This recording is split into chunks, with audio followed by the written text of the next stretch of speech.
আমার আরো অনেক জায়গায় যেতে হবে।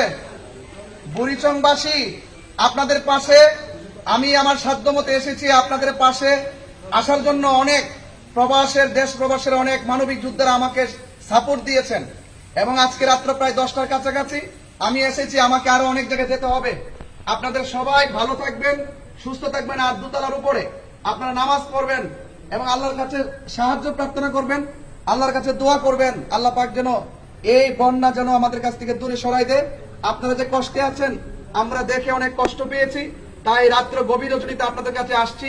আপনারা আমাদের জন্য দোয়া করবেন এবং দেশ প্রবাস থেকে যারা আমাদেরকে এই মানবিক কাজ করার জন্য উৎসাহ জাগিয়েছেন, আর্থিকভাবে সহযোগিতা করেছেন, আপনাদের সকলকে ধন্যবাদ। এবং আপনাদের আমানত পৌঁছে দেওয়ার জন্যই আমানতদারিত্বের সাথে আমি আজকে বুড়িচং কাজ করছি এবং ইনশাল্লাহ আমরা আগামীতে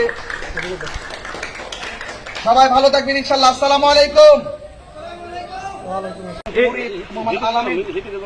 তাদের বাসা, সে আমাকে রাত্রে কিন্তু জানিয়েছিল যে যে কোনো মুহূর্তে তাদের বাড়িটা ভেঙে যেতে পারে।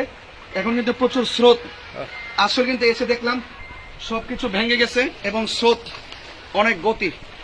সেই জন্য আপনাদের সকলকে আমি অনুরোধ করবো। আমি কিন্তু এখন যে রাস্তা দিয়ে গাড়ি চলতো সেই রাস্তা দিয়ে কিন্তু নৌকা চলতেছে, স্পিড বোট চলতেছে। তো আমরা আজকে এখানে এসে বুড়িচং এসে তথ্য নিয়েছি যে এলাকার ভাটি নিম্ন অঞ্চলের মানুষগুলো কোথায় আছে। এমন কোনো ঘর নাই যে ঘর প্লাবিত হয় নাই। তো সুতরাং প্রত্যেকটা ঘর প্লাবিত। এই জন্য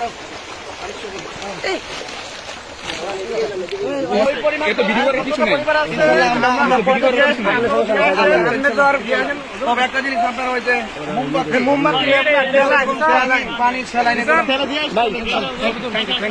মাশাআল্লাহ অনেকগুলো মানুষ কিন্তু ইনশাল্লাহ তারা কিন্তু প্রাণ নিয়ে আসছে।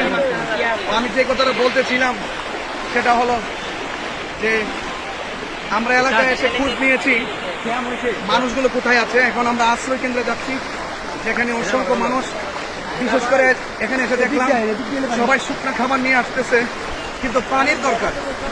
কারণ টিউবওয়েলগুলো পানির নিচে এবং বিশুদ্ধ পানি পাচ্ছে না, এই জন্য পানির দরকার। তাদের পানির প্রয়োজন, মোমবাতি দরকার এবং তাদের কোয়েল দরকার এবং খাবারের দরকার। সুতরাং আপনারা সবাই এগিয়ে আসুন।